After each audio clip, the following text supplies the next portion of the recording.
திருப்பரங்குன்றத்தில் நான் கோயிலின் பாரம்பரியத்தை பாதுகாக்க முடிவு செய்தேன்.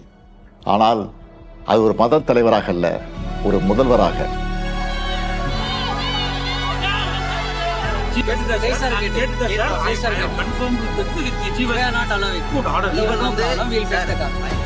மக்களின் நம்பிக்கையை அரசியலுக்கு அடிபணிய விடக்கூடாது என்பதே என் நிலைப்பாடு. இந்த சமத்துவத்தை, இந்த அமைதியை நிலைநிறுத்துவதற்கு மிக உறுதியான அரசியல் நிலைப்பாட்டை எடுத்தது தமிழக அரசும் மாண்புமிகு தமிழக முதல்வர் அவர்களும். பகுத்தறிவு எப்போதும் நம்பிக்கையுடன் முரண்பட வேண்டும் என்பதில்லை. இரண்டும் ஒரே சமுதாயத்தினுடைய இரு முகங்கள்.